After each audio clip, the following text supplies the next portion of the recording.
I have mentioned LBRY many times in the past. It is a decentralized video sharing platform that basically allows you to be rewarded and earn cryptocurrency by creating and watching and commentating on content on the platform. It's called LBRY. It has its own cryptocurrency that is up 91% today. It's been rising steadily the past few days, and I really don't know exactly why, but I think it has to do with the LBRY community. I think what's going on is the LBRY community is buying up a ton of LBRY credits as a way of fighting back against the SEC. So if you don't know what I'm talking about, LBRY just recently, a few days ago, I believe, was charged by the SEC with selling unregistered digital assets. It's a very similar charge to what they threw at Ripple, and apparently I think it holds a $11 million fine, if I'm not mistaken. I don't remember exactly. As alleged, LBRY received more than $11 million in US dollars, Bitcoin, and services from purchasers who participated in its offering.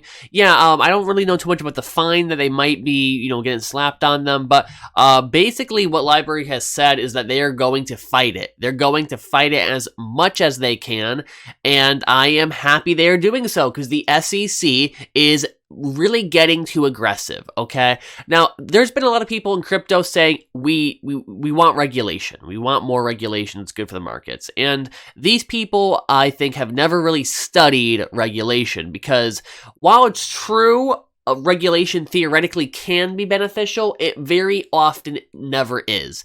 Look at any business. Look at any business out there. Most of the time, the regulations surrounding it are, completely just not effective or also harmful. Regulation could stifle innovation. It could cost a lot of money that is ultimately passed off to end consumers. I know people in the crypto community just, we want regulation. No, you don't. You do not want more regulation. I promise you. Because this is what more regulation looks like. A very, very decentralized platform getting a fine hit on them just because they're actively developing that platform and used LBRY tokens as a way to fund their development.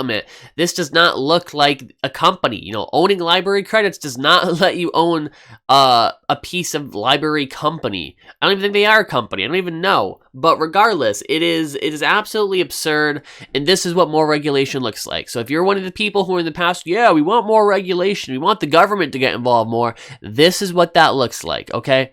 Now, another piece. I said a while ago, when the SEC came down on Ripple, guys, whether you like XRP or not, you gotta defend Ripple. I said that, and people were like, no, Ripple sucks, XRP sucks, all this other stuff, and I'm like, okay, whether you agree or disagree with me, put that aside.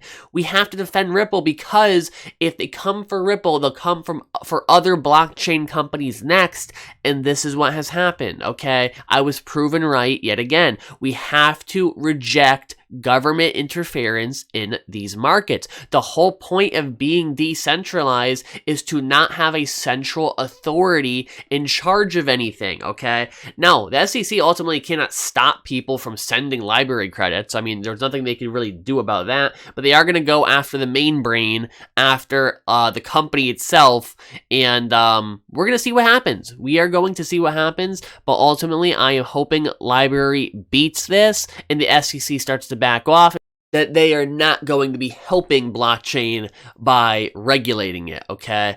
Also, another key piece I want to talk about is LBRY. They have already spent $1 million in legal fees. So think about it. That's $1 million they had to spend in legal fees that could have went towards further developing the platform.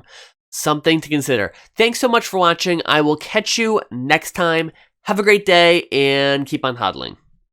If you're worried about big tech or big government gathering your personal information and personal data, look no further than PureVPN. Right now, using my link in the description, you could get 47% off of their 1-year deal and 70% off of their 2-year deal if you use my link in the description. Using a VPN is a great way to secure your privacy and stop hackers, intrusive governments, and large corporations from gathering your personal data against your wishes. Once again, use the link in the description if you want to get this amazing deal.